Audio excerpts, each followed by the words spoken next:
Assalamualaikum warahmatullahi wabarakatuh. Subhanaka la ilma lana illa ma 'allamtana innaka antal alimul hakim. Wa la hawla wa la quwwata illa billahil aliyyil azim.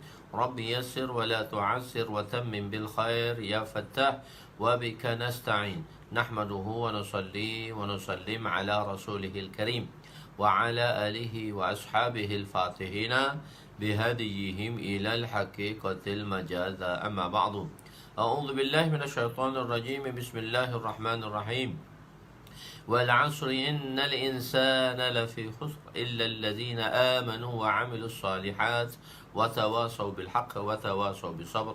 Shadaqallahul 'azim. Wa qala an-nabi sallallahu alaihi wasallam la yu'minu ahadukum hatta yuhibba li akhi ma yuhibbu li nafsihi. Wa qala an-nabi sallallahu alaihi wasallam nadarallahu imra'an sami'a maqalati فوعاها ثم أداها كما سمع رب مبلغ أو آمن سامع أو كما قال عليهم الصلاة والسلام.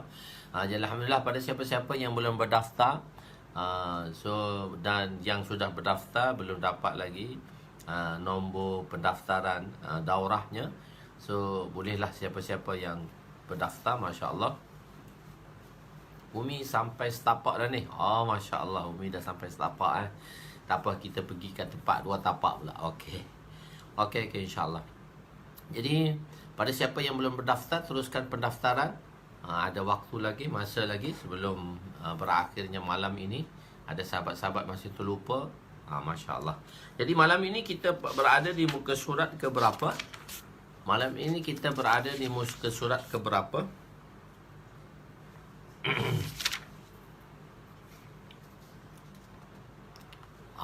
Kena tanya anak murid malam ni. Malam ni anak murid, mana ni kita berada di muka surat ke berapa di dalam bab was-was? Belum ada jawapannya lagi.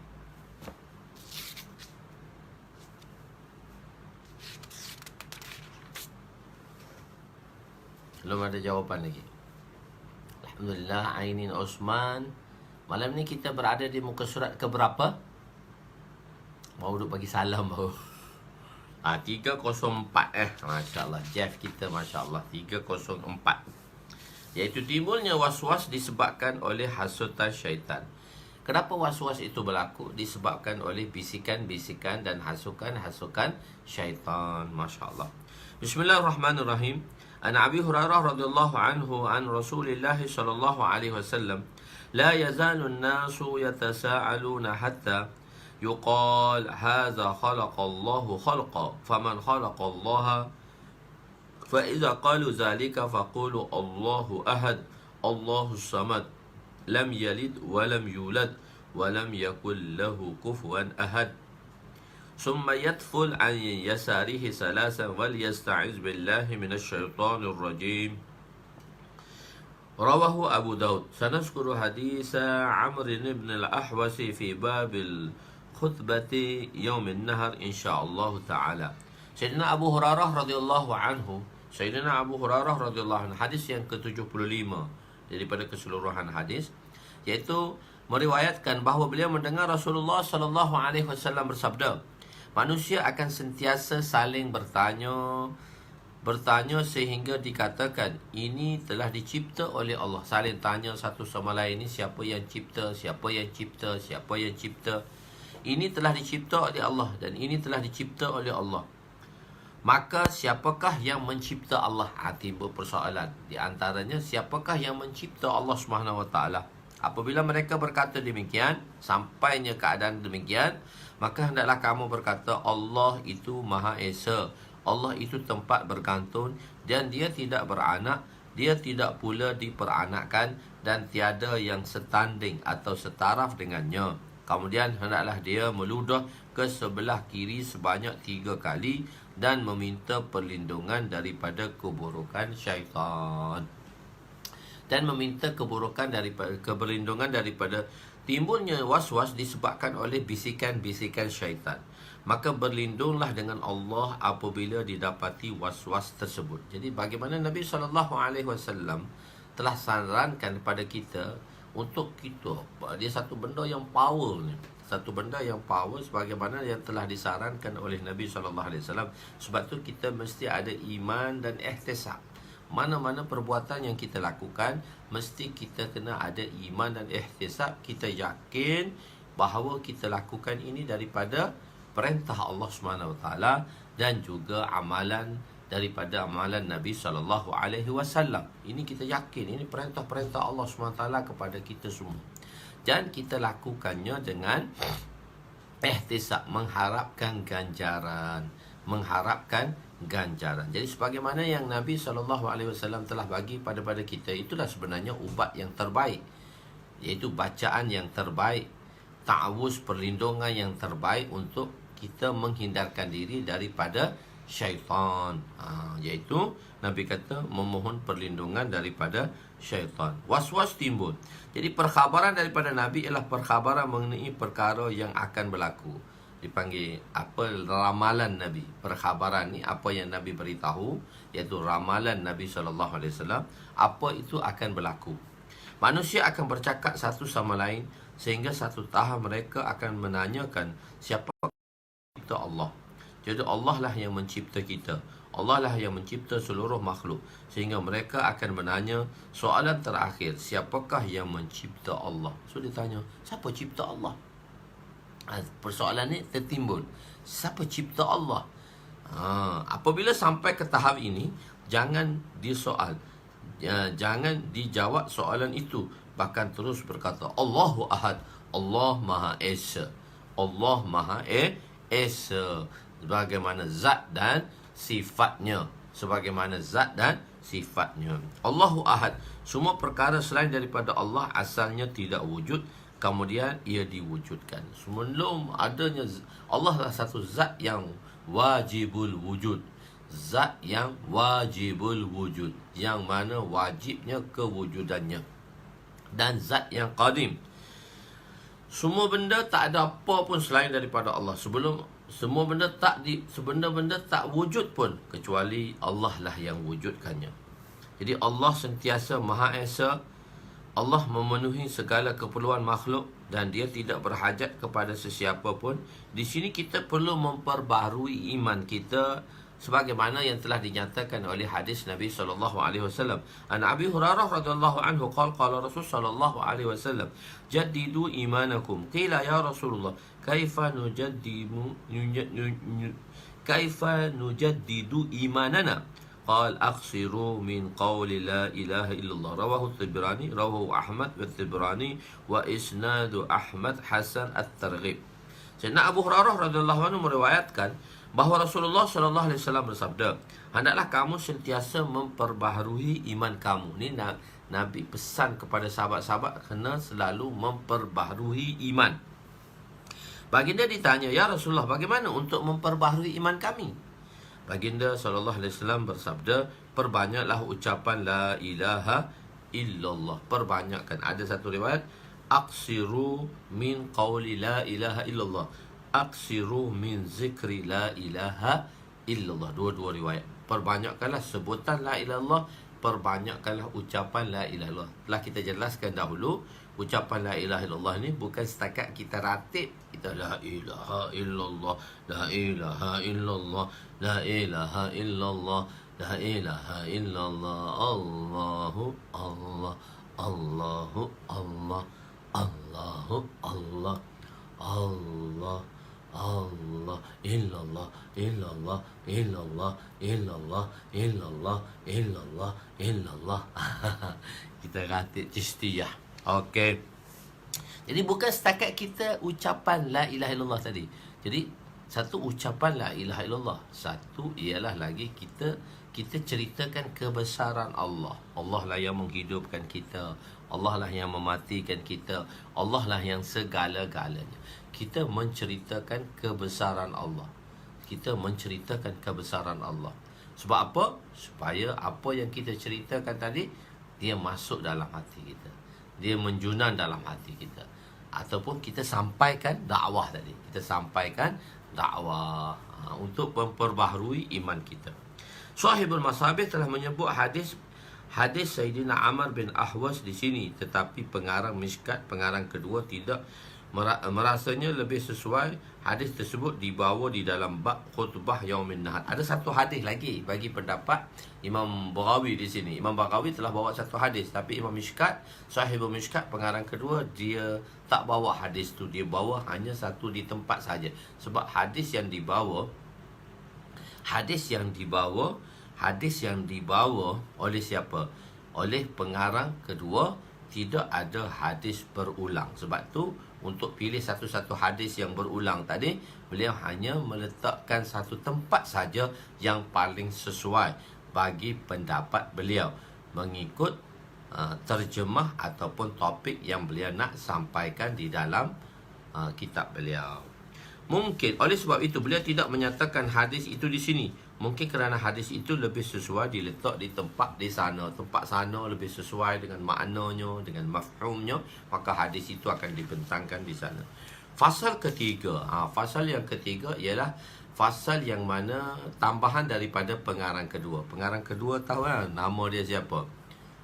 Jangan lupa, itulah Sahibul Mishkat, atau kita panggil dia Allamah Tibris, Allamah Waliyuddin rahmatullah alaih. Jadi berjaga-jaga daripada waswas syaitan. Jadi kita kena berhati-hati dan berjaga-jaga daripada waswas syaitan. So diulangan sedikit hadis yang mana lafaznya agak berbeza, tapi mafhum dan maknanya mungkin sama. Wa an Anas radhiyallahu anhu qala Rasul sallallahu alaihi wasallam la yabrahan nasu yatasaaluna hatta yaqulu hadza Allahu khalaqa kulla shay wa man khalaqa Allahu azza wa jalla rawahu Bukhari. ولولي مسلم قال الله عز وجل إن أمتك لا يزالون يقولون ما ذا ما كذا ما كذا حتى يقولوا هذا الله خلق الخلق فمن خلق الله عز وجل. Sayyidina Anas bin Malik radhiyallahu anhu meriwayatkan bahawa Rasulullah sallallahu alaihi wasallam bersabda, manusia akan sentiasa saling bertanya sehingga mereka berkata, Allah yang mencipta setiap perkara, maka siapakah yang mencipta Allah? Hadis lafaz itu dalam riwayat Imam Bukhari rahmatullah alaih. Dalam hadis yang diriwayatkan oleh Imam Muslim, sedikit penambahan, dinyatakan bahawa Rasulullah sallallahu alaihi wasallam bersabda, Allah Subhanahu wa taala berfirman. Ini hadis kursi. Allah Subhanahu wa taala Rasulullah sallallahu alaihi wasallam bersabda dan Allah Subhanahu wa taala berfirman. Itu tandanya hadis kursi. Sesungguhnya umatmu akan sentiasa berkata, yakni bertanya satu sama lain, apakah ini, sehingga mereka berkata, inilah Allah yang mencipta setiap ciptaan, maka siapakah yang mencipta Allah? Jadi dia akan jerumuskan kita kepada perkara yang mana perkara-perkara yang tak sepatutnya kita bincang, yang tak sepatutnya kita tanya. Siapa yang mencipta Allah? So Allah lah zat yang Maha Esa, wal awwalahu wal akhirahu wal zahiru wal batinu. Dialah yang awal, dialah yang zat yang awal dan yang akhir, dialah yang zahir dan dialah yang batin. Itu zat Allah. Soalan ini terhasil daripada waswas syaitan. Sebab apa soalan ini timbul? Sebab syaitan dia telah waswaskan bagaimana cara-cara waswas yang diletakkan di dalam hati anak Adam. Soalan ini datang daripada ummatul da'wah, umat yang perlu didakwahkan. Jadi ummatul da'wah. Ummatul da'wah ni maksudnya umat yang belum Islam lagi. Persoalan ni timbul. Siapa cipta Allah? Satu, orang tak percaya ke Allah. Satu, mereka yang percaya kepada Allah, tapi mereka mengatakan siapa yang mencipta Allah? Mungkin ada satu perkara, satu kuasa yang boleh mencipta Allah. Wa'yazubillah. Itu semua penafian dan was-was itu, persoalan itu tidak perlu mengganggu fikiran kita. Tapi umat, yakni orang-orang kafir lah. Akan tetapi terdapat juga ummatul ijabah, orang-orang Islam yang akidahnya lemah juga berkata sedemikian. Orang-orang Islam yang begitu lemah berada di penghujung, berada di hujung-hujung untuk jatuh kepada lembah-lembah syirik, dan mereka juga menimbulkan persoalan sebagaimana yang saya telah jelaskan dahulu. Dia kata, Ustaz, saya dah minta semua dengan Allah, so Allah tak endahkan saya, lihaza oleh yang demikian saya nak tinggalkan Allah. Jadi perkara-perkara itu bertimbul. Bagaimana syaitan meletakkan was-was dalam solat? Macam mana syaitan dia masukkan was-was di dalam solat tadi? Masukkan was-was kita di dalam solat kita. Wa an Utsman bin Abi al-As radhiyallahu anhu qala qultu ya Rasulullah inna asy-syaitana qad hala baini wa baina salati wa baina qira'ati yulabbisuha alayya qala Rasul sallallahu alaihi wasallam zaka asy-syaitanu yuqalu lahu khinzab فإذا أستسته فتعوذ بالله منه واتفل على يسارك ثلاثا ففعلت ذلك فأذهبه الله عني رواه مسلم. Sayyidina Anas bin Malik, Sayyidina Utsman bin Abi al-As radhiyallahu anhu berkata, aku telah bertanya, ya Rasulullah, sesungguhnya syaitan telah datang menghalang aku di antara solat dan bacaanku. Dia membuatku kesamaran. Maka Rasulullah sallallahu alaihi wasallam bersabda, itulah syaitan yang dipanggilnya khinzab. Syaitan yang nama khinzab.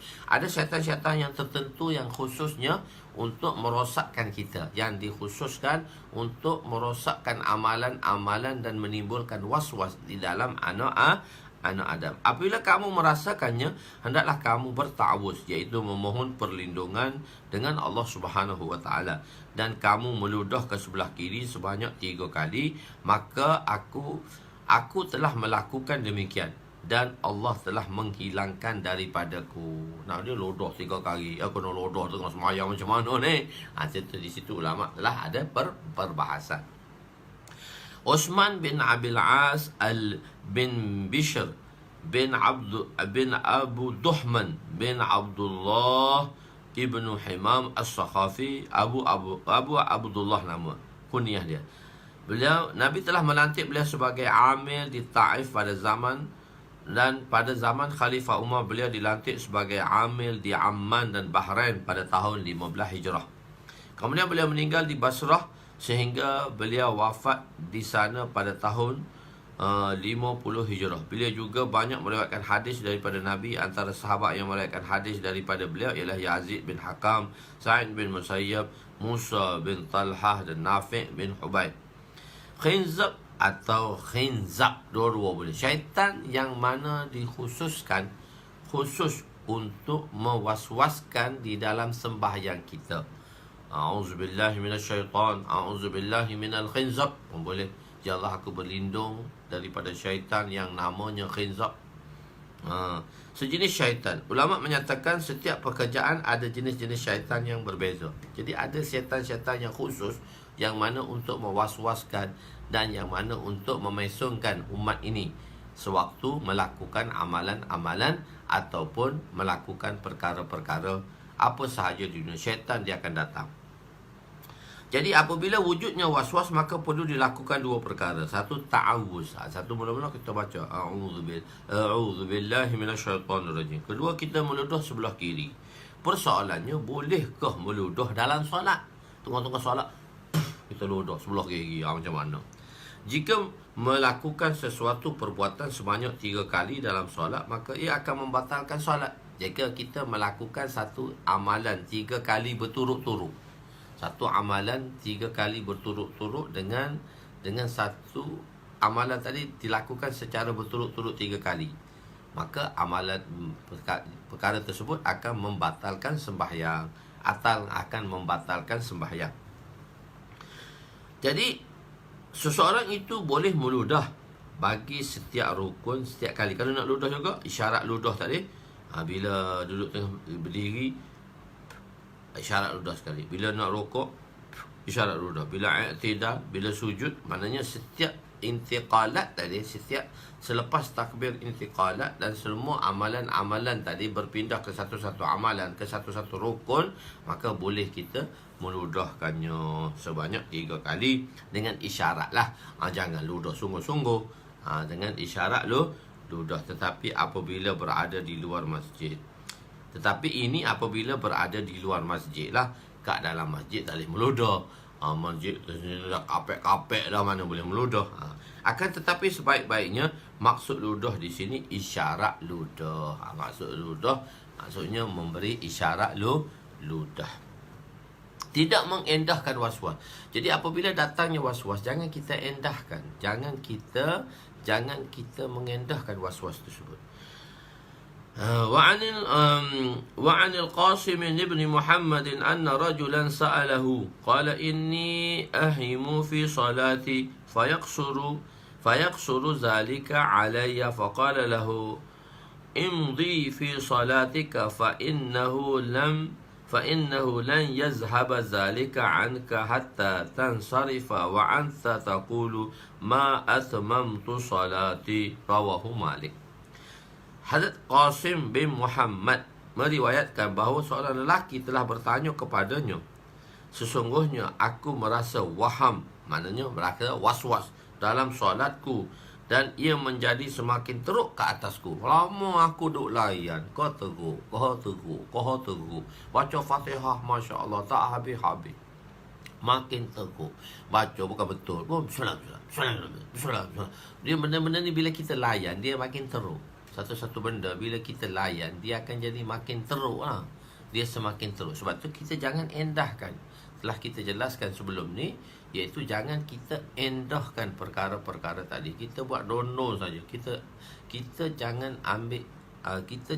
ambil sesuatu perkara tadi secara serius. So kita biarkan dia, kita endahkan. Auzubillah, kita ta'awuz, kita minta dengan Allah. Sesungguhnya waham dalam menjadikan semakin teruk ke atasnya. Maka Hazrat Qasim bin Muhammad berkata, teruskanlah solatmu, sesungguhnya perkara ini tidak akan hilang sehingga kamu selesai dan kamu berkata, aku masih belum menyempurnakan solat. Jadi selagi kita tak selesai, selagi tu dia buat. Selagi benda tu tak selesai, selagi tu dia akan rasa. Jadi sehinggalah syaitan kata, sehinggalah tidak akan hilang sehingga kamu selesai. Selagi kamu tak selesai, selagi itu tak hilang, dia akan masuk sikit-sikit, sebagaimana telah kita ceritakan sebelumnya di hadapan. Aku masih belum menyempurnakan solatku. Hadis riwayat Imam Malik. Qasim bin Muhammad bin Abu Bakar. Sayyidina Qasim radhiyallahu rahmatullah alaih, anak kepada Sayyidina Muhammad. Sayyidina Muhammad ni anak kepada Sayyidina Abu Bakar yang bongsu. Anak kepada Sayyidina Abu Bakar. Muhammad ialah anak bongsu kepada Sayyidina Abu Bakar, yang lahir pada tahun Hajjatul Wada'. Semua kan semasa nak pergi haji tu, Masya Allah, seronok cerita berhaji nanti. Semua nak pergi haji, semua orang mengandung, tak mengandung, semua Nabi bawa 124,000 nak pergi haji.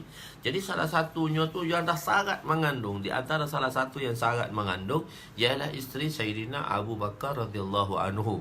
Isteri Sayyidina Abu Bakar radhiyallahu anhu, dia syarat mengandung. Jadi Sayyidina Muhammad ni dilahirkan semasa Hajjatul Wada' tadi, masa perjalanan nak pergi haji tu. Oh, tak ada pantang-pantang orang sana. Orang sana memang kuat. Orang Arab ni dia memang tak ada pantang pun. Lepas saja beranak, so boleh jalan. Boleh, so Masya Allah, boleh jalan. Bawa baby kecil lagi, Masya Allah, bawa sekali. Pergi haji juga. Tunai pergi haji juga. Masa mengandung bukan tinggal mana-mana, bawa sekali, pergi haji sekali. Muhammad, ketahanan lasak orang-orang sana, dia lasak lah. Orang wanita Arab ni memang dia lasak. Jadi Hazrat Qasim ialah tabi'in yang masyhur dan faqih pada zaman beliau. Jadi beliau lahir, Muhammad ni anak Sayyidina Abu Bakar, lahir pada tahun yang mana Hajjatul Wada'. Anak ni anak paling muda lah. Anak paling muda daripada Sayyidina Abu Bakar radhiyallahu anhu. Dan beliau ada satu orang anak namanya Qasim. Qasim ni adalah cucu Sayyidina Abu Bakar lah. Untuk di antara ulama tabi'in yang paling masyhur pada zaman beliau.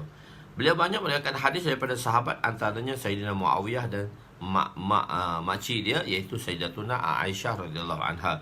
Beliau wafat pada tahun 101 Hijrah ketika berusia 70 tahun. Mati umur 70 tahun.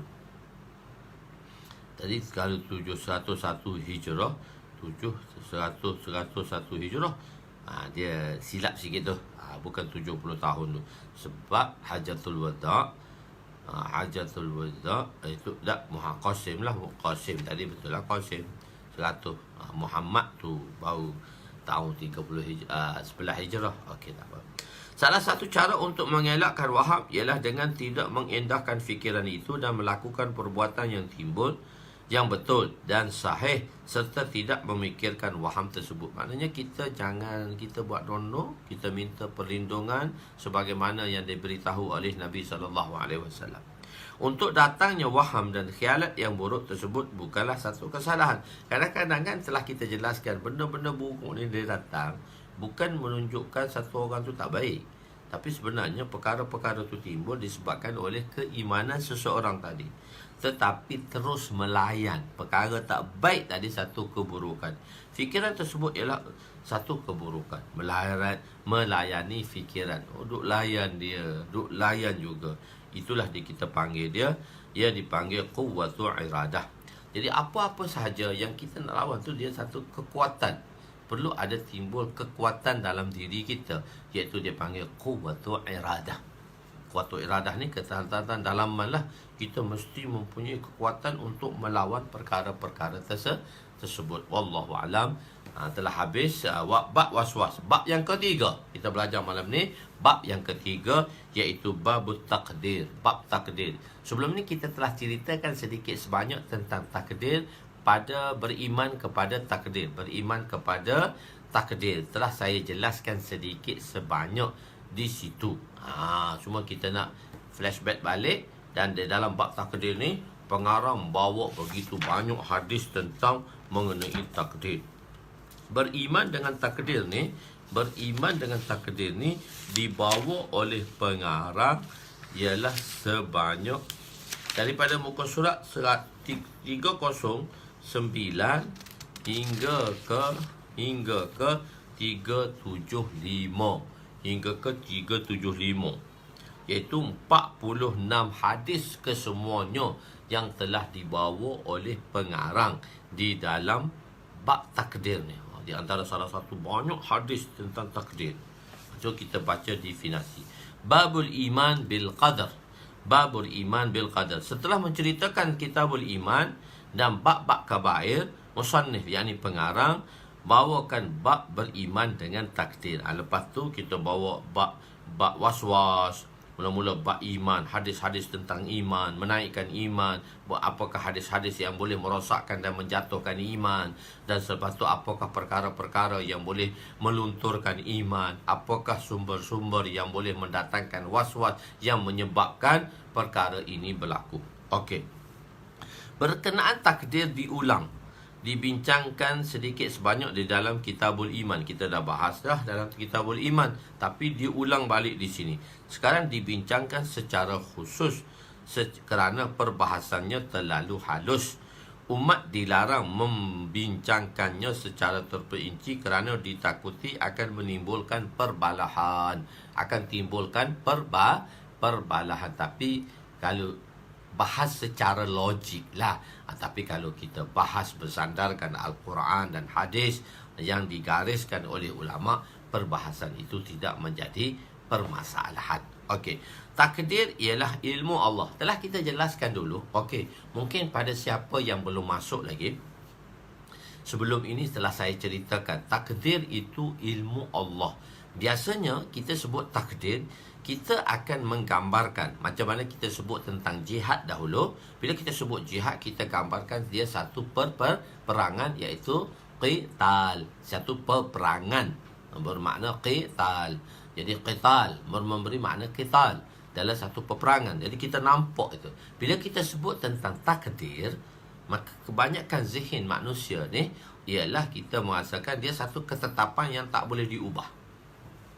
Dan kita rasa satu orang tu bila dah ditakdirkan sedemikian, itu satu perkara yang maknanya tak adil lah. Tak adil lah. Sebenarnya bukan begitu. Bila kita kata perkara ini telah ditetapkan, maka tak adil lah kalau tidak. Macam mana orang tu, macam mana boleh berlaku tu, tak adil lah Allah Ta'ala. Sedangkan Allah itu bersifat adil. Bersifat al-adil. Jadi Takdir ialah ilmu Allah. Takdir itu kita kata dia ilmu Allah. Bagi insan ada 3 zaman. So saya flashback balik benda ni supaya kita nak ingatkan balik. Bagi manusia itu ada 3 zaman. Satu zaman yang akan datang, tak ada siapa tahu. Satu lagi ialah satu zaman, kita panggil dia zaman mustaqbal. Zaman yang akan datang ni kita panggil dia zaman mustaqbal, fil mustaqbil. Jadi benda yang akan datang, zaman yang akan datang. Ini bagi pandangan manusia. Bagi manusia ada 3 zaman.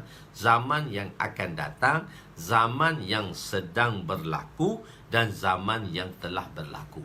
Kalau dalam bahasa Arab, yang akan datang kita panggil dia fa'il mustaqbal. Yang sedang berlaku, fa'il hal. Fa'il hal. Dan yang telah berlaku, kita panggil dia fa'il madhi. Fa'il madhi. Ni benda telah berlaku. Jadi past tense yang sudah berlaku, present tense yang sedang berlaku, dan future tense yang akan berlaku tak lama lagi. Okey, bagi insan, bagi manusia ni dia ada 3 zaman. Bagi manusia ni dia ada 3 zaman. Yang akan berlaku, yang sedang berlaku, yang sedang pula dia ada 2 situation. Yang nampak di hadapan dan yang sedang berlaku tetapi tak nampak. Benda yang terselinji, tersembunyi dan terselindung, tak nampak depan. Benda yang tak nampak depan. Biasanya kita tahu ialah sesuatu yang berlaku, yang hadir di hadapan kita. Yang gaib, yang tak nampak, kita tak tahu.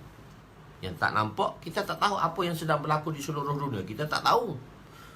Cuma kita tahu apa yang berlaku di depan kita. Yang hadir, yang gaib tak tahu.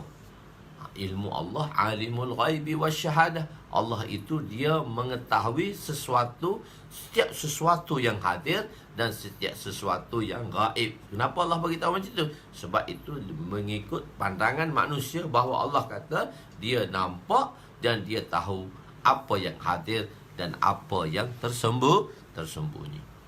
Okey, jadi ada 3 zaman. Bagi Allah, bermula Allah cipta dunia. Bagi Allah, bermula Allah cipta dunia. Bermula Allah cipta dunia sehingga hari kiamat. Jadi ada peristiwa ni. Bermula Allah cipta dunia hingga hari kiamat. Dan peristiwa selepas hari kiamat. Dia kan, bermula Allah cipta dunia sehingga hari kiamat. Dan selepas hari kiamat ada lagi peristiwa yang akan berlaku. Itu secara, jadi Allah Subhanahu Wa Taala telah menulis segala takdir. Bermula Allah cipta dunia sehingga ke hari kiamat. Itu ada perbahasan panjang di situ. Sehingga ke hari kiamat. So kita, ini ialah secara detail Allah bagi tahu. Bermula Allah cipta dunia sehingga hari kiamat, secara detail Allah bagi tahu. Dan semua pengetahuan itu di dalam, semua perkara itu di dalam pengetahuannya. Bagi Allah, jadi untuk Allah tahu, bagi Allah semua benda tu dalam pengetahuannya. Jadi bermakna bermulanya Allah cipta dunia sampai hari kiamat, ke semua peristiwa itu satu zaman saja di depan Allah. Sedang berlaku dan hadir, tidak tersembunyi. Perkara yang mana bermula Allah cipta dunia sampai hari kiamat. Bagi kita ada 3 zaman. Past tense, present tense, dan apa dia? Dan future tense. Bagi Allah hanya satu zaman saja. Bagi Allah satu zaman saja. Semua benda ni satu zaman saja. Bermula Allah cipta dunia hingga ke hari kiamat. Satu zaman saja, iaitu zamanul hal, yang sedang berlaku dalam keadaan apa dia? Yang hadir, yang tak tersembunyi sedikit pun. Allah mengetahui. Pengetahuan inilah yang kita namanya takdir. Pengetahuan yang tidak terselindung di dalam ilmunya. Pengetahuan dalam ilmu dia lah. Ilmu tu pengetahuan lah. Maknanya takdir itu ialah ilmu Allah yang mana tidak terselindung walaupun sedikit. ketetapan yang berada di dalam pengetahuannya. Okey. Okey, sebelum tu ya, bab beriman kepada qada dan qadar. Beriman kepada qada dan qadar. Beriman kepada qada ni beriman kepada qadar. Qadar, iman bil qadar, dan qada dan qadar. Okey.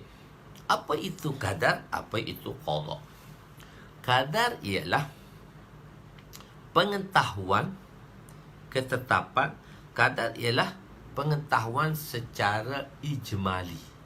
Ilmu secara ijmali. Pengetahuan secara kasar.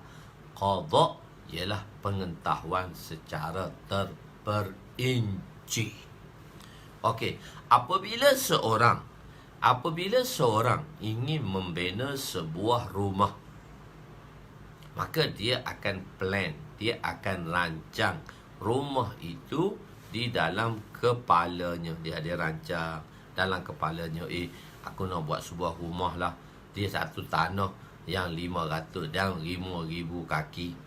So aku nak buat rumah tadi 10, 60 kali 40, ataupun 60 panjang, 40 rumah dia lebar rumah dia tu 40, banglo lah dia kata, 40 lebar, 40 panjang, 60 kaki. Jadi 60 kali 40. So dia akan plankan di dalam kepalanya dan diceritakannya kepada arkitek. Dicerita pada arkitek. Dia kata saya nak buat 4 biji bilik, satu ruang tamu dan satu dapur basah, satu dapur kering. Wanita kan dia nak satu dapur basah, dry kitchen, wet kitchen. So dia nak macam tu. Ada tempat tetamu, ada beranda, ada rumah dan sebagainya. Okey, ada bilik dan sebagainya. So, maka dia pun apa yang dirancang yang berada di kepalanya tadi, maka itu kita panggil dia qadar. Itu qadar tu. Qadar maknanya secara ijmali, secara kasar. Okey. Qada itu apa qada? Bila dia beritahu kepada arkitek, maka arkitek pun lukislah sebuah plan dengan rumahnya begini. Maka dalam plan tadi dia akan lukislah biliknya, berapa besinya, pintu berapa besi dia kena ikat, dia nak konkrit dengan berapa ketebalan besinya. Di sini berapa tebal besi, banyaklah semua detail, berapa simennya, berapa banyak simennya, berapa kepekatan simennya, semua detail yang dilukis oleh arkitek tadi. Yang dilukiskan oleh arkitek tu kita panggil dia qada. Maka sebuah rumah itu dibuat sebagaimana yang telah dilukiskan oleh arkitek. Waktu mahal arkitek mahal.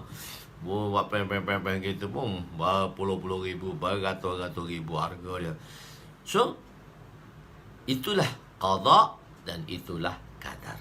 Maksudnya qada itu ilmu Allah yang secara kasar, yang ilmu Allah secara kasar, dan qada itu ilmu Allah secara detail. Dan ilmu Allah, pengetahuan Allah, itulah namanya takdir. Maknanya semua benda, semua pengetahuan, semua benda tentang semua perkara bermula Allah cipta dunia sehingga hari kiamat, maka apa dia? Itulah ilmu Allah. Jadi takdir itu ialah ilmu Allah yang tidak ada di dalam pengetahuan kita. Jadi ilmu Allah tu terlalu luas dan ilmu kita tu cetek. Okey. Takdir ialah ilmu Allah. Untuk insan ada 3 masa. Zaman madhi yang telah lalu, zamanul hal yang yang ada sekarang, zaman mustaqbal, zaman yang akan datang. Bagi Allah hanya ada satu zaman semenjak permulaan penciptaan sehingga hari kiamat, hanyalah satu zaman sahaja. Segala di dalam satu zaman, segalanya di dalam pengetahuannya yang tidak terselindung langsung. Jika seorang ingin membuat sebuah rumah, maka dia akan membuat perancangan dan dia akan lakarkan tadbir yang ada di dalam fikiran itu, dinamakan qadar. Lakaran yang dibuat di atas kertas oleh arkitek itu namanya qada. Terbentuknya sebuah rumah itu ialah tadbir daripada qasdul insan. Ia adalah kesudahan daripada iradah insan. Sebab kita beritahu dah, kita dah belajar dulu kan dalam tempat. Maknanya dunia ini dia ada dua. Satu nizam Allah, satu nizamullah yang telah ditetapkan oleh Allah. Dan rahsia tu yang mana dalam mufti telah memberitahu macam mana untuk kita mencari rahsia dan kita mengikut atur-atur cara, maka berlakulah apa yang telah ditakdirkan itu mengikut nizam-nizam yang telah ditetapkan. Tetapi ada satu lagi, qudratullah. Qudratullah, qudrat Allah. Itu dia tidak ada nizam dan peraturan. Bagi Allah tadi, qudrat Allah, Allah boleh buat segala-galanya. Okey, terbentuknya sebuah rumah tadi. Qadrullah ialah ilmu Allah secara ijmali. Mana? Qadrullah, qadarullah tu ilmu Allah secara sekasar. Qada'ullah ilmu Allah secara tafsili, yakni secara terperinci. Apa yang ingin dilakukan oleh Allah telah ditulis dalam Lauh Mahfuz, dan apa yang akan berlaku tidak berbeza sedikit pun dengan apa yang ditulis di Lauh Mahfuz. Siapa yang akan ke syurga, siapakah yang akan ke neraka, semua perkara itu ditulis dan itulah yang berlaku. Apa yang Allah tulis, itulah yang berlaku. Cuma Allah SWT tidak memberitahu kepada kita. Firqah Jabariyah. Firqah Jabariyah ni satu firqah yang terpesong akidahnya, menyatakan bahawa manusia itu majbur, mahaz, dipaksa sepenuhnya. Manusia ni tak ada ikhtiar. Manusia ni dia tak ada ikhtiar. Dia ni macam robot. Dia di remote control kan. Ini firqah Jabariyah. Dia kata kita ni tak ada apa. Semua tu Allah kontrol kita pula. Tidak ada ikhtiar. Maknanya kita tidak ada ikhtiar.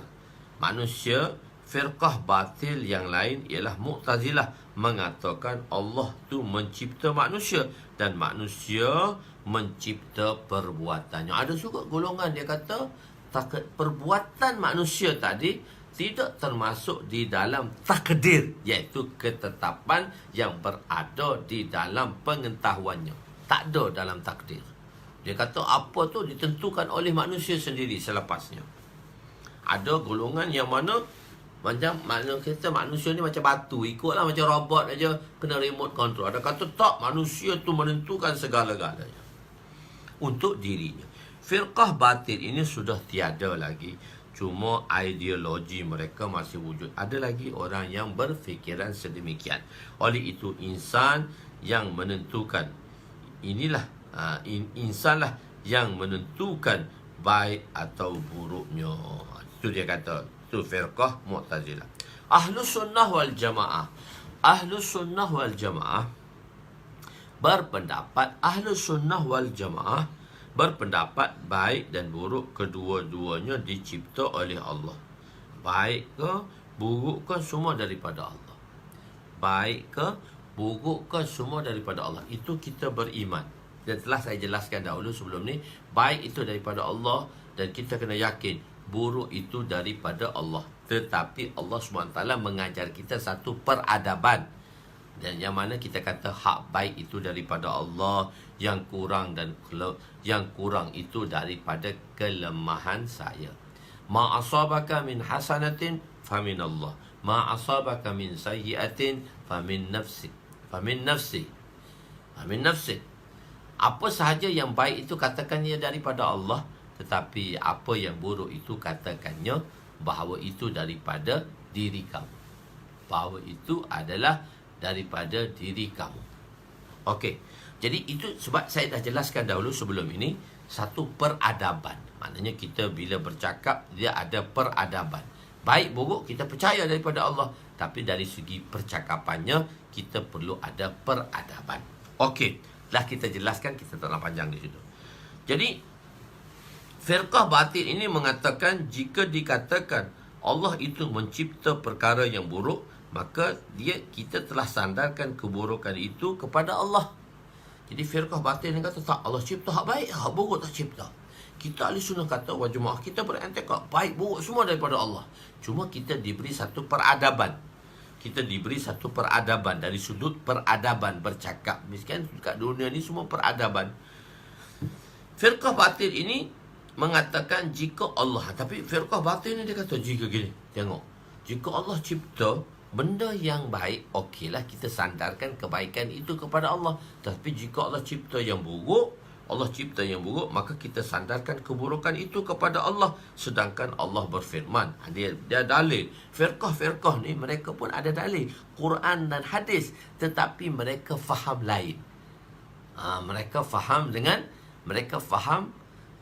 faham ayat tadi mengikut akal mereka, bukan mengikut nakal. Mereka mengikut akal mereka.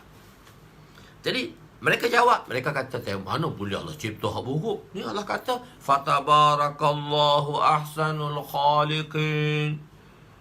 Maka nyatalah kelebihan dan ketinggian Allah sebaik-baik pencipta. Allah cipta hak baik aja dia kata. Ini dalil mereka pun Quran juga. Dia kata mana Allah kata dia cipta hak buruk? Tu Allah kata, fatabarakallahu ahsanul khaliqin. Allah lah yang mencipta sebaik-baik ciptaan. Sebab itu mereka mengatakan Allah itu tidak khalik kepada af'al. Maka jawab, sebab itu, jadi dia kata bila Allah mencipta hak kebaikan, ni mereka ambil dalil ni. Jadi sebab itu baik buruk itu ditentukan oleh insan. Baik buruk itu ditentukan oleh insan. Jadi takdir insan tadi tidak, perbuatan insan tadi tidak termasuk di dalam takdir. Insan itu menentukan perbuatannya sendiri. Insan tadi menentukan segala perbuatannya.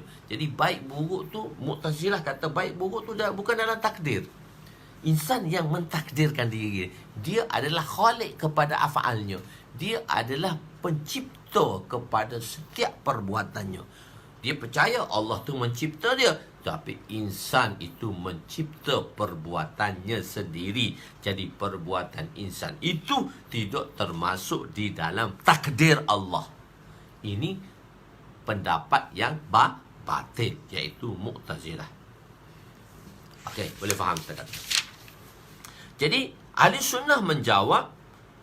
Dia kata ahli sunnah menjawab. Ahli sunnah kata apa dia? Ahli sunnah wal jemaah kata, engkau tak baca betul-betul. Engkau tengok ayat ni. Ayat ni dijawab pula.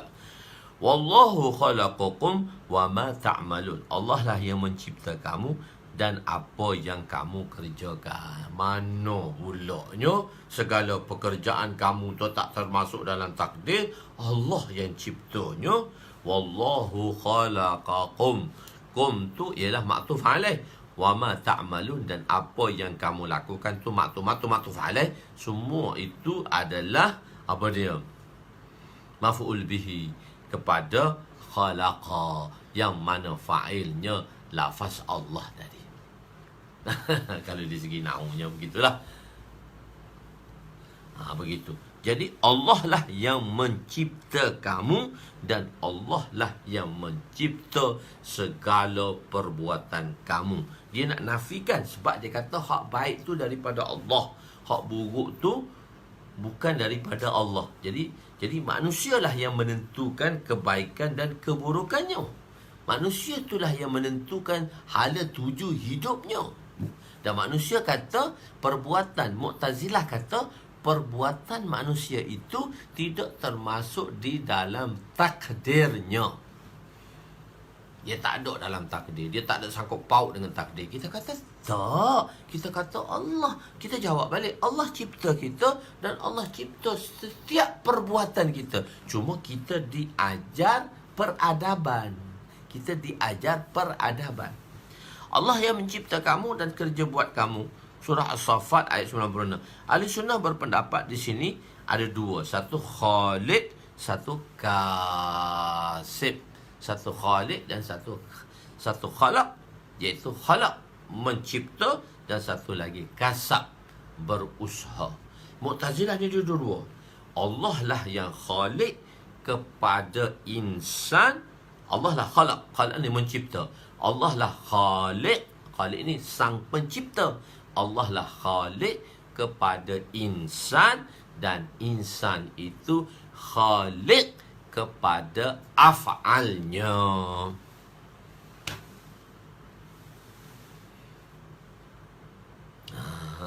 Dia keluar masuk susah juga ni. Tak apa, dia banyak hadis, nanti kita akan terangkan satu persatu lah.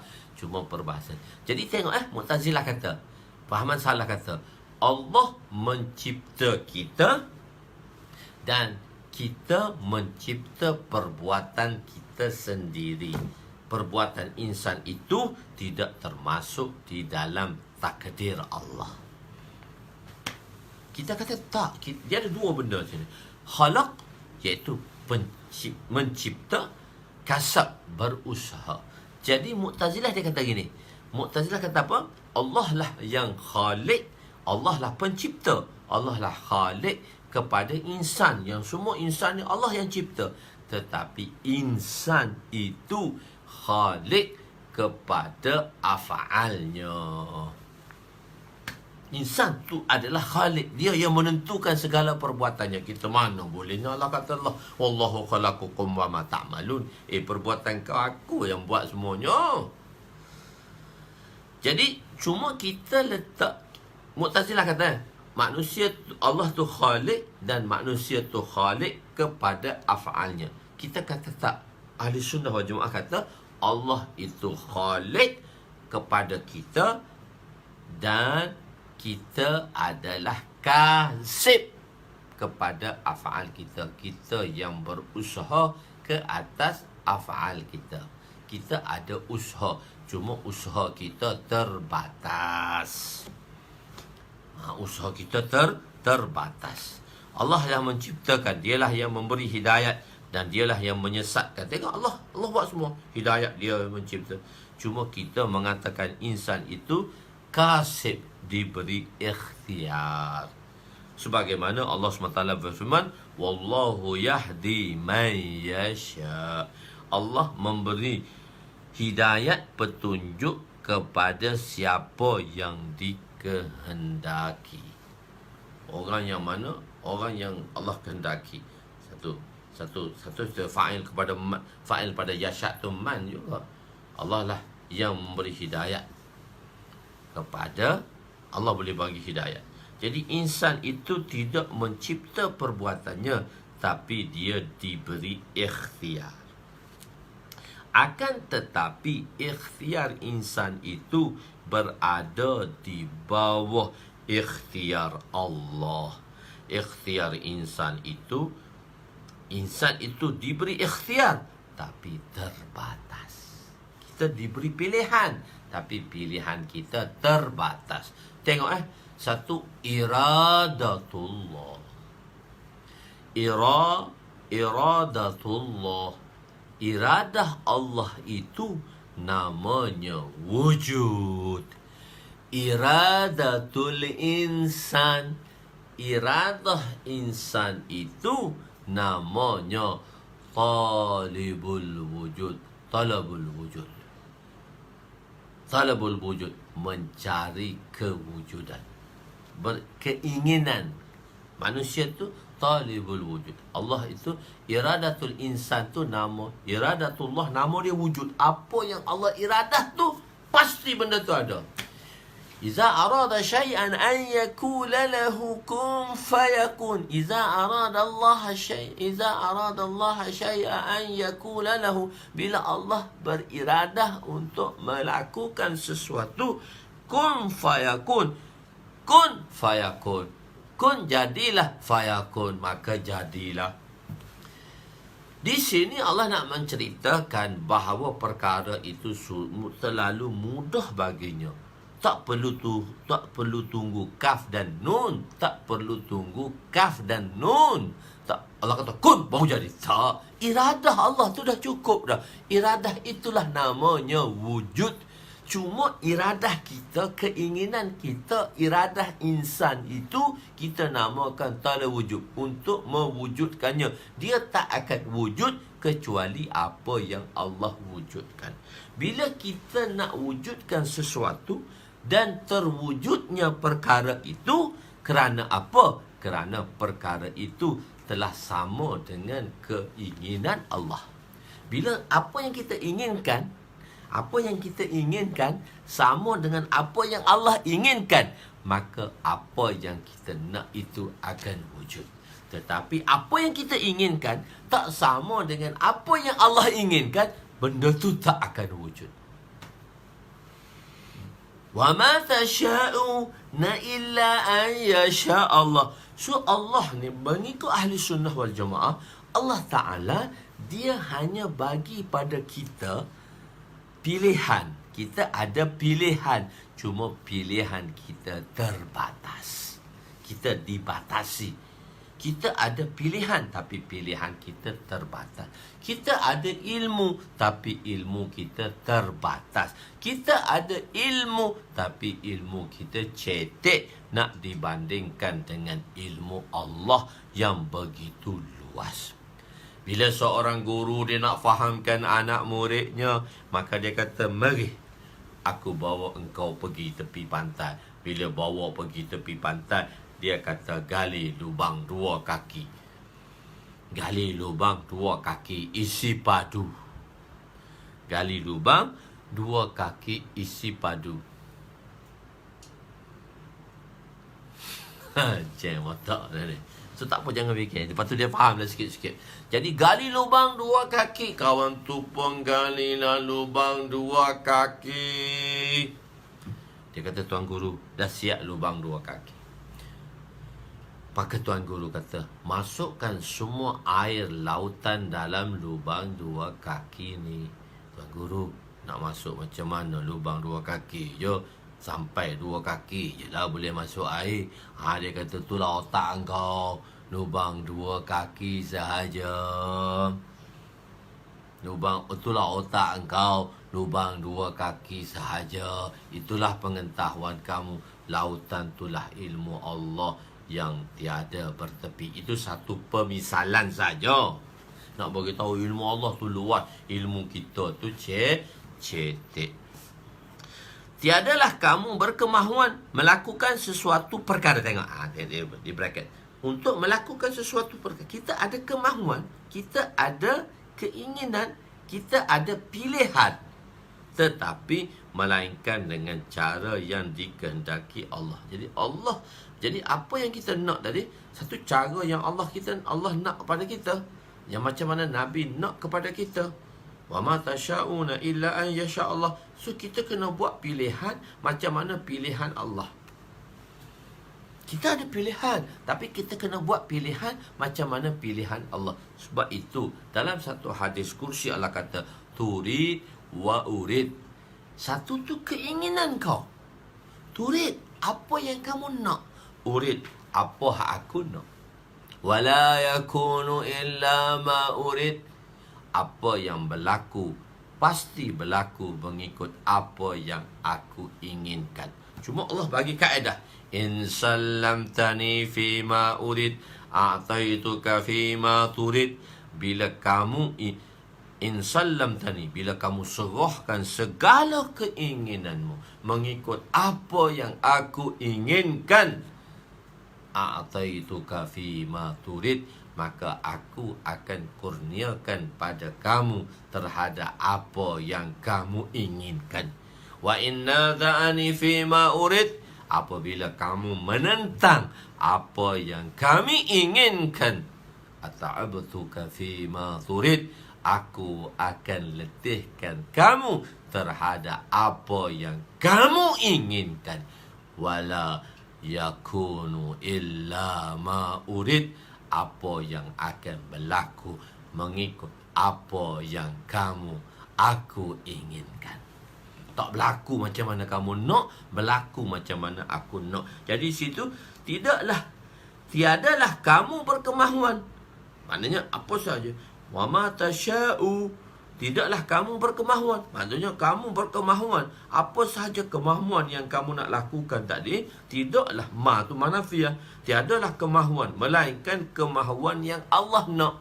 Jadi kita kena sadurkan keinginan kita mengikut apa yang Allah inginkan.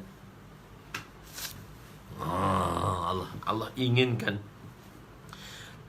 Tiada tanda bahawa insan itu bukan majbur. Kenapa kita bukan dipaksa? Kenapa kita tidak menjadi Jabariyah? Kita tidak dipaksa.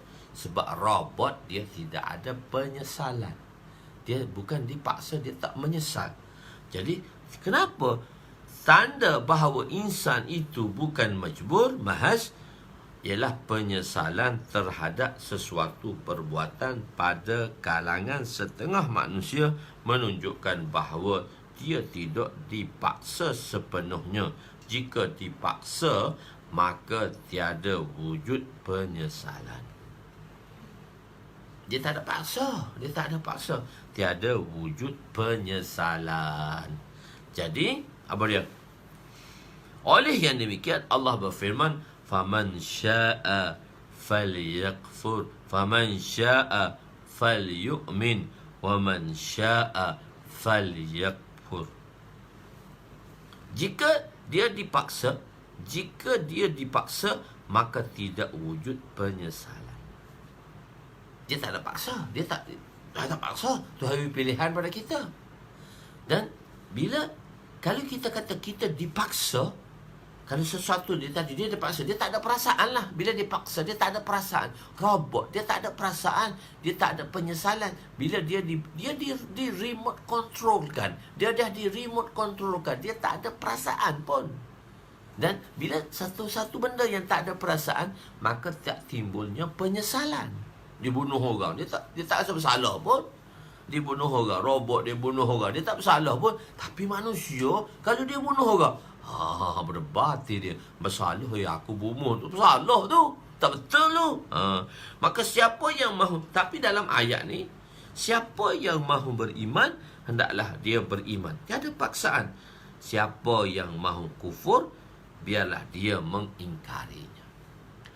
Bukan bermakna seorang itu boleh memilih jalan kekufuran. Tak. Cuma sini nak bagi tahu bahawa tiada paksaan. Tetapi kalau siapa pilih jalan kekufuran, habislah dia, kena. Jadi bukan bermakna ayat ni kita boleh pilih. Ikutlah, kau nak bersyukur ke, kau nak beriman ke, tak nak beriman. Itu terpulang. Ini bukan maksud ayat ni. Sebab apa? Haiwan mempunyai ihsas. Haiwan ni dia ada sensitivity.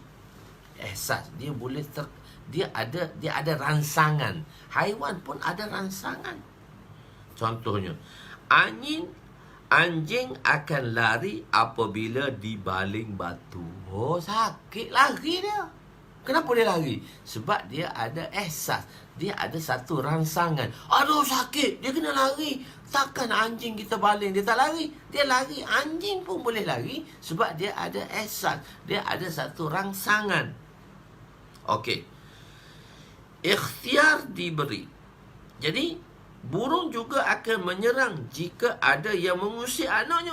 Burung, dia duduk tengah jaga anak dia. Orang main kusik. Dia pagut, dia pukul. Ayam duduk tengah jaga, ular datang, dia lawan. Sebab dia ada ihsas. Dia ada satu rangsangan.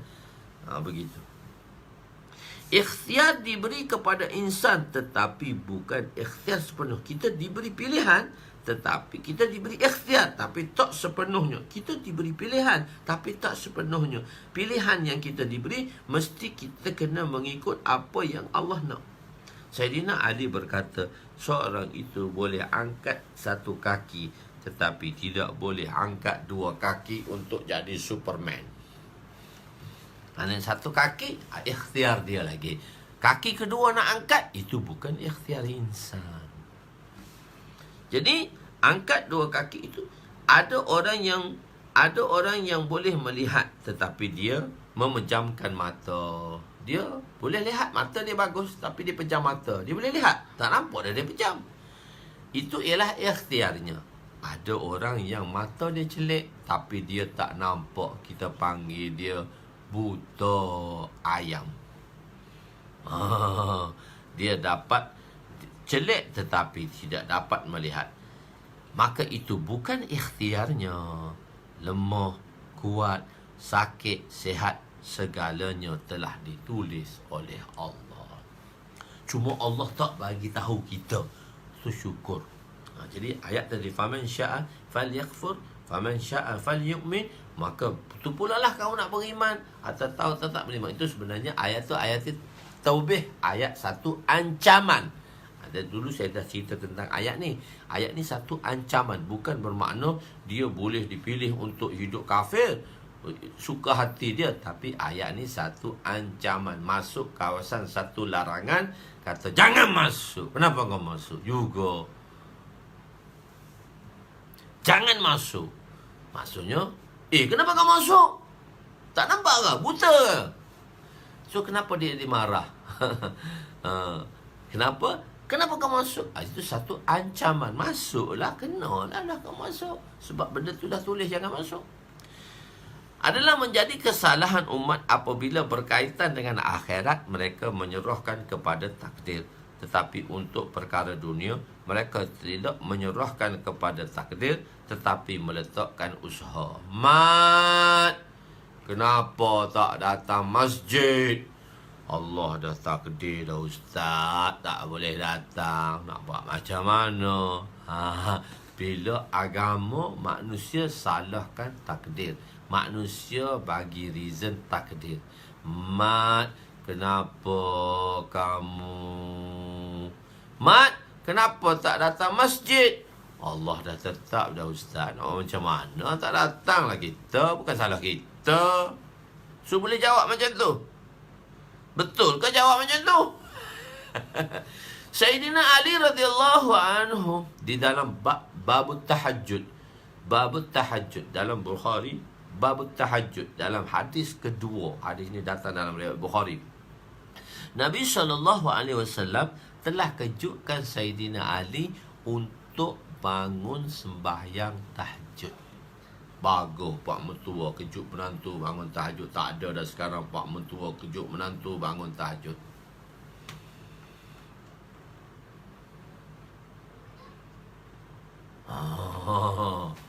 Tidur malam ni kita tidur. Kita ngaji pak payah ni tidur lah kau tuan-tuan. Mana nak faham? Tak apa, nanti kita ulang balik lagi. Kita ulang sikit lagi. Okey, banyak hadis-hadis yang akan datang nanti. Bab takdir ni dia, tuan-tuan kalau fresh, insya-Allah dia tak tidur dan tuan-tuan akan faham. InsyaAllah dengar lagi dan lagi, dengar lagi dan lagi. Bukan setakat faham, boleh terang ke orang pula. Jadi akhirat kita tak boleh serah kat takdir. Jadi Sayyidina Ali, Nabi kejut dia bangun tahajud. Dia tak bangun. Bila Nabi tanya pagi esok, Ali, kenapa tak bangun? Ali kata, Allah tak bangunkan saya. Macam kita jawab juga. Bila Ali jawab macam tu, Nabi tepuk paha. Yadribu fakhidahu. Nabi tepuk paha. Yadribu fakhidahu.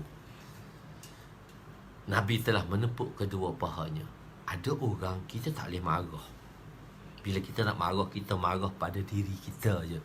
Kita kacik gigi, kita kancing gigi. Gerak, kita tahan sabar. Kita tak boleh nak marah. Ada orang kita tak boleh nak marah. Orang yang kita sayang, takkan kita marah? Pukul anak tu sindir menantu. Pukul anak, sindir menantu. Pak mentua, mak mentua takkan nak marah kat menantu. Dia pukul anak kita. Dia pukul anak. Bahasa Melayu, bahasa peribahasa dia tepat. Pukul anak, sindir menantu. Nak marah kat menantu, takkan nak pukul menantu. Mana boleh pukul menantu? Pukul anak lah.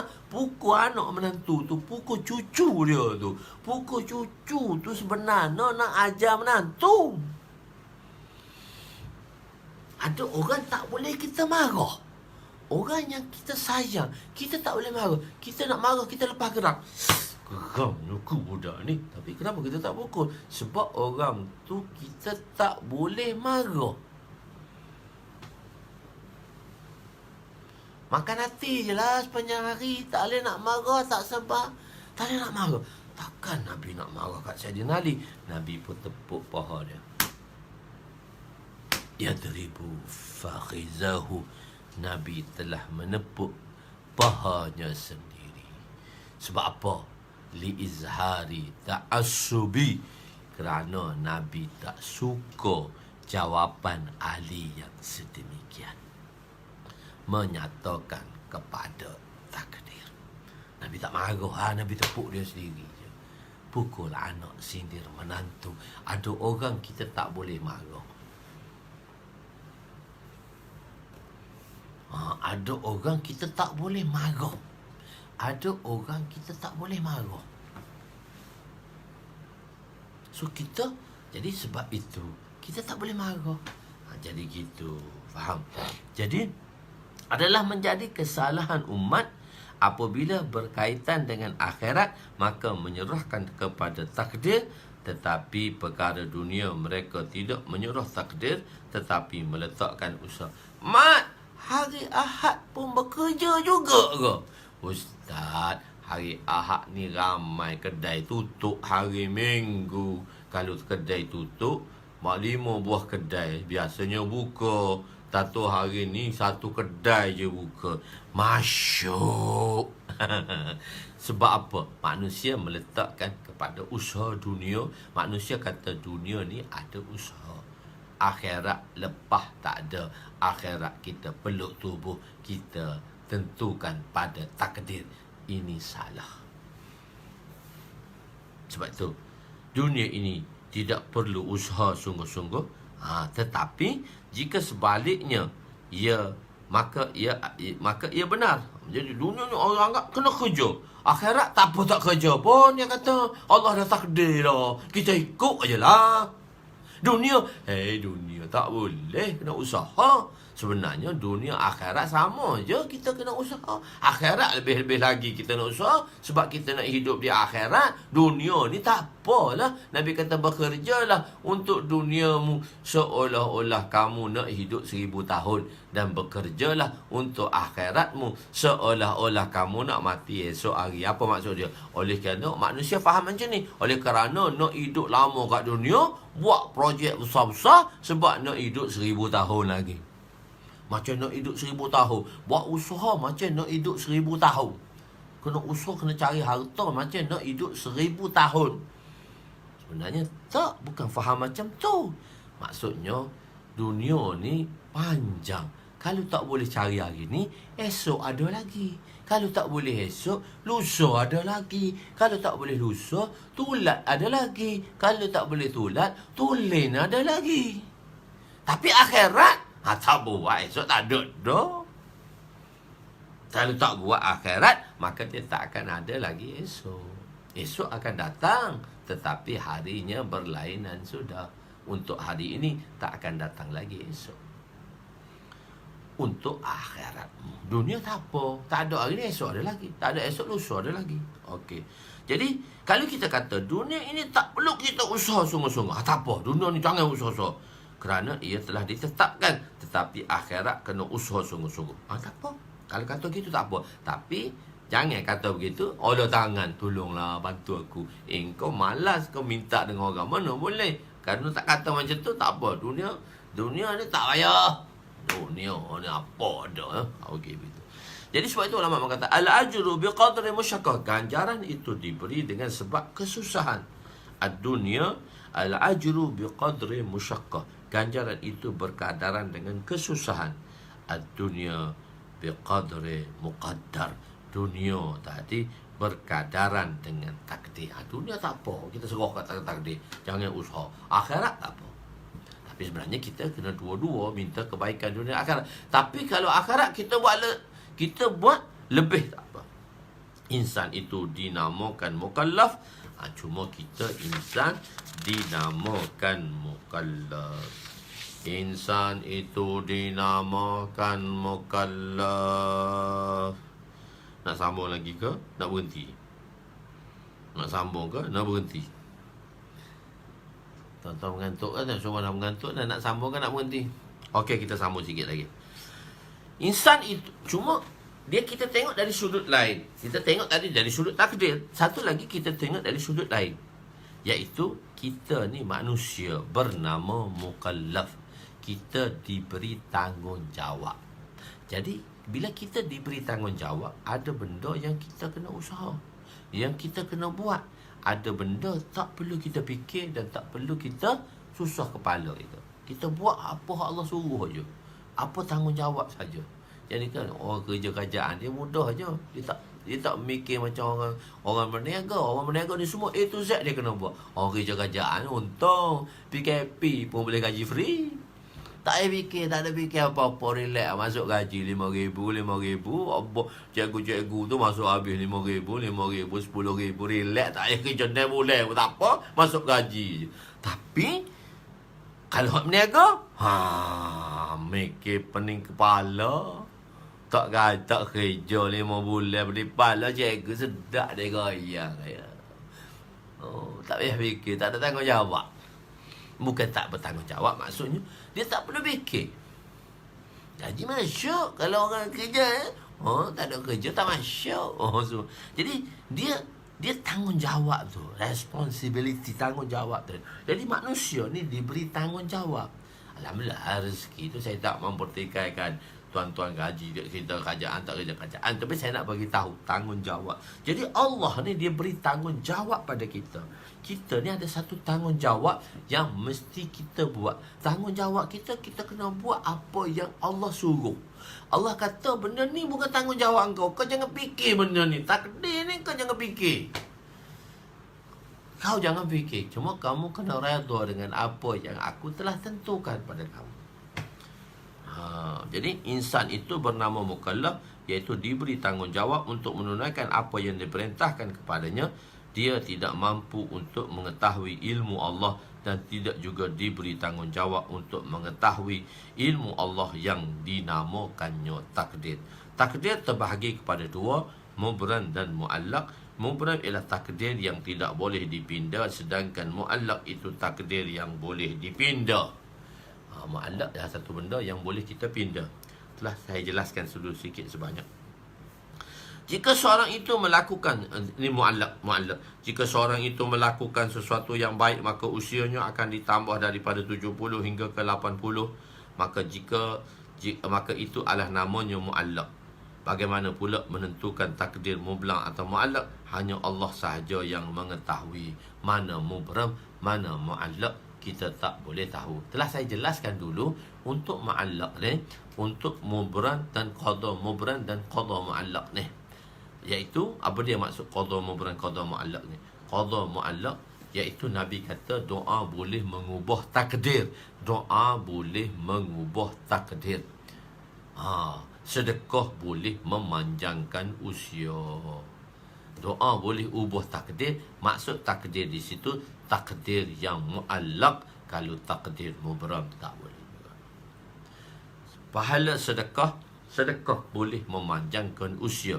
Kalau sedekah boleh memanjangkan usia, maka sedekah boleh memanjangkan usia, maka dengan sedekah tadi usia dia ditambahkan. Tapi kalaulah sedekah tadi tidak boleh memanjangkan usia, tapi dia ada keberkatannya. Telah saya jelaskannya pada orang yang datang kepada Dr. Wan Azman. Dia tanya dia, kenapa saya muda dan jantung saya dah jadi tua? Sebab dia kerja heavy duty. Kan saya dah ceritakan benda ni kan. Heavy duty, satu orang tu dia ketinggian dia 170. Sepatutnya berat dia 60 kg. So sekarang berat dia adalah 90 kg. Dia 30 kg dah lebih. 30 kg ni apa maksud dia? Satu tong gas. Satu tong gas. Tong gas yang penuh ni 30 kg. Kalau kita angkat tong gas daripada tingkat 1 ke tingkat 2, kita mengah tak?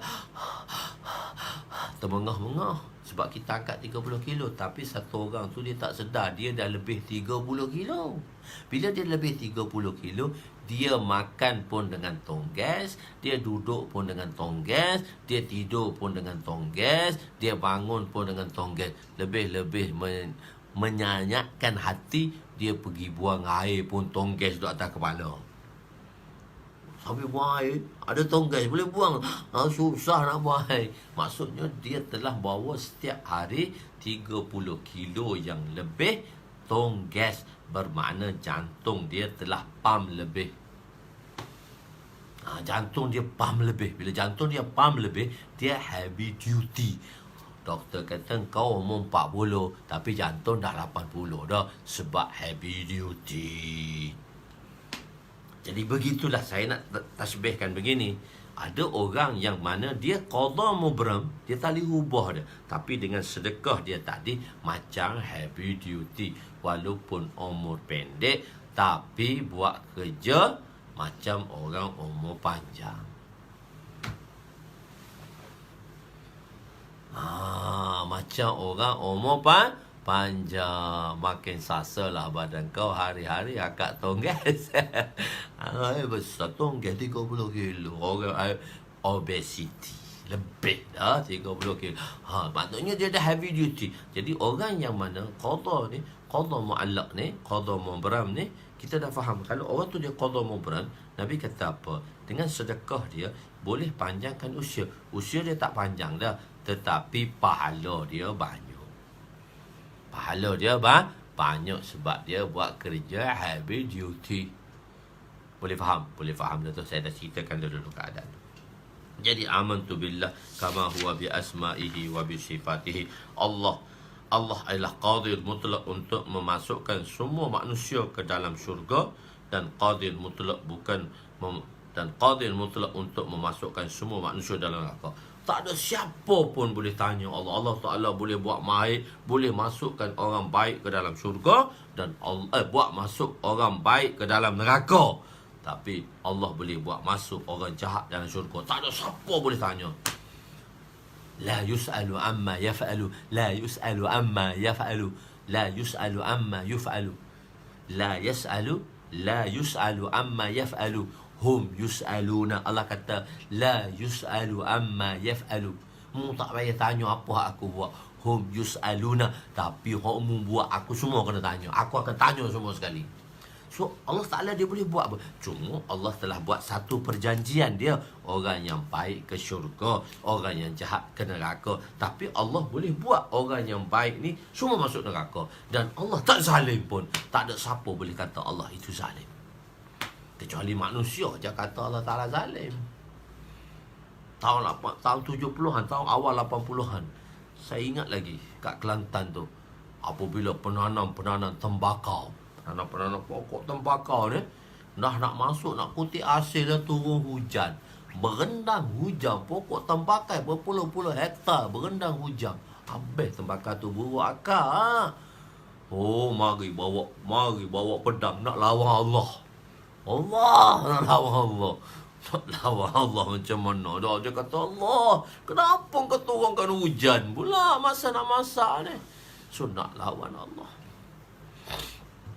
Jadi buat tu orang bila dia itu kita dari segi ketuhanan. Allahu Akbar. Nak lawan Allah Ta'ala. Jadi hak baik, maknanya hak baik dia. Jadi tetapi Allah telah berjanji untuk memasukkan orang yang baik ke dalam syurga dan orang yang zalim ke dalam neraka. Ini ialah wa'datullah yang wajib untuk memasukkan orang yang baik ke dalam syurga dan sebaliknya. Wa'datullah ialah itulah yang mewajibkan. Sesuatu yang wajib itu, mujib itu, bukannya amal, tapi mujib itu wa'datullah. Telah kita jelaskan dahulu. Wa'datullah itulah sebenarnya wujud. Allah telah berjanji dengan zatnya, dan Allah itu tidak mungkir janji. Ikhtilaf di kalangan ulama, adakah antara ghani dan syakir dan fakir yang sabir? Siapakah orang kaya yang bersyukur atau orang fakir yang bersabar? Hak mana baik? Sama, yang mana afdal?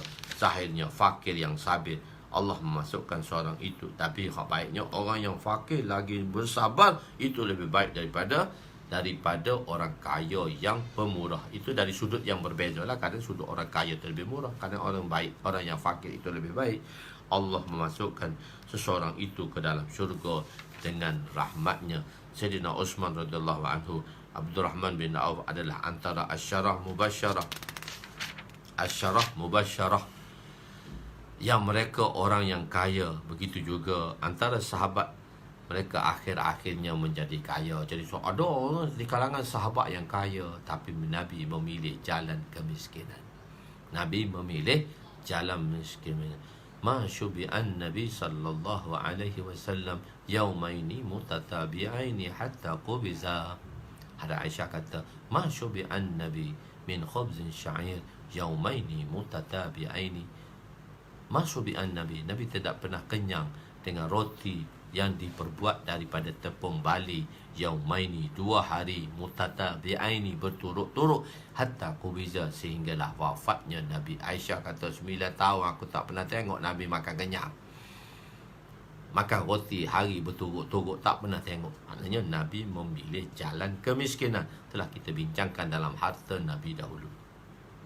Begitu juga dengan sahabat, tapi sahabat last semua jadi kaya. Dalil yang menunjukkan pendapat yang rajih tadi adalah Nabi katakan, al-faqru faqri, kebanggaan itu kebanggaanku.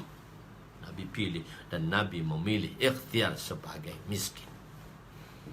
Tetapi ada pendapat mengatakan kaya yang bersyukur itu lebih baik daripada fakir yang bersabar. Dalilnya, kadul faqru an yakuna kufra, kefakiran itu hampir-hampir membawa seorang itu kepada kekufuran. Jadi hal-halnya kita bersyukur pada Allah. InsyaAllah kita akan bincangkan masalah takdir ni pagi esok jam 6.45 pagi. Wallahualam, kita berhenti di situ. Tuan-tuan tak boleh nak hazam dah, termasa mengantuk dan sebagainya. InsyaAllah, moga Allah mudahkan, dengar lagi dan lagi. InsyaAllah ada 46 hadis ni kita akan bahaskan di sini perlahan-lahan. Lama-lama insyaAllah, lama-lama kita akan fahamlah sikit. Allah akan fahamkan kita insyaAllah. Tuan-tuan buka betul, minda bagus, bangun tahajud malam ni, doa, ya Allah fahamkanlah aku takdir, mudahkanlah aku beramal dengan takdir. Pernah doa macam tu? Rasa tak pernah pun lagi. Wallahu a'lam. Aku qouli hadza, astaghfirullahal azim li wa liwalidayya wa li jami'il muslimin wal muslimat wal mu'minina wal mu'minat ala ahya'i minhum amwat bi rahmatika ya arhamar rahimin ya awwalal awwalin wa ya akhiril akhirin wa ya dzul quwwatil matin wa ya rahimal masakin wa ya arhamar rahimin. Zalamna anfusana wa illam taghfir lana wa tarhamna lanakunanna minal khasirin. Wa sallallahu ala sayyidina Muhammadin wa ala alihi wa sahbihi ajma'in. Alhamdulillah rabbil alamin.